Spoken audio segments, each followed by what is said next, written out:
किसी ने ओशो से पूछा कि भगवान, क्या हमारा अंधकार कभी मिटेगा? क्या हम सदा सदा मूढ़ता में ही डूबे रहेंगे?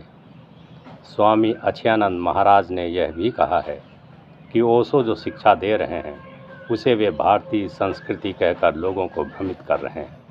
उनकी शिक्षा भारतीय संस्कृति या शास्त्रों के अनुसार नहीं है। ओशो कलयुगी हैं। आप इस संबंध में क्या कहेंगे? तो ओशो ने कहा, आनंद मूर्ति, यूँ न कहो। अंधकार है तो आलोक भी हो सकता है। अंधकार सबूत है इस बात का कि आलोक की संभावना है। मूढ़ता है तो टूट भी सकती है, जड़ता है तो मिट भी सकती है। श्रम की ज़रूरत है, अथक श्रम की ज़रूरत है। क्योंकि जड़ता बहुत पुरानी है, उसकी जड़ें गहरी होती चली गई हैं। हमारे प्राण उस जहर से सदियों सदियों तक सींचे गए हैं। हमारी हड्डी मांस मज्जा में उसका प्रवेश हो गया है। लेकिन फिर भी निराश होने की कोई बात नहीं, हताश होने की कोई बात नहीं, बल्कि ठीक इसके विपरीत इसे चुनौती समझो, इसे एक निमंत्रण समझो, एक पुकार। यह संघर्ष प्यारा है।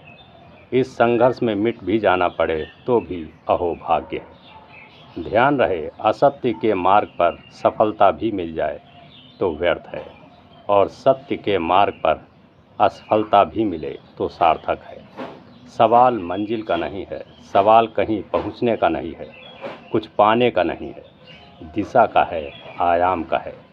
कंकड़ पत्थर इकट्ठे भी कर लिए किसी ने तो क्या पाएगा, और हीरों की तलाश में खो भी गए तो भी बहुत कुछ पा लिया है।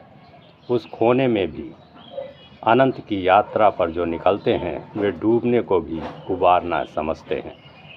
माना कि अंधकार है, और अंधकार है तो उल्लू भी बोलेंगे।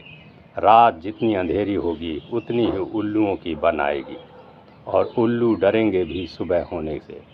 सुबह का आभास भी, उसकी पगध्वनि भी उनके प्राणों को झकझोर देगी, और स्वभावतः इसी तरह के लोग बेचैन हैं। पर इससे आनंद मूर्ति, तुम्हें बेचैन होने की कोई ज़रूरत नहीं। तुम्हारे भीतर कुछ है जिसे कोई नहीं मिटा सकता, वह अमिट है। कहते हैं, एक दिए की जरा सी ज्योति भी पुराने से पुराने अंधकार को, गहन से गहन अंधकार को, अमावस की रात को तोड़ देती है। सवाल अंधकार का नहीं है, सवाल दिए के जलाने का है। उसी श्रम में हम लोग लगे हैं, और यह सौभाग्य का श्रम है। इसमें पुरस्कार अलग नहीं है, श्रम में ही समाया हुआ है।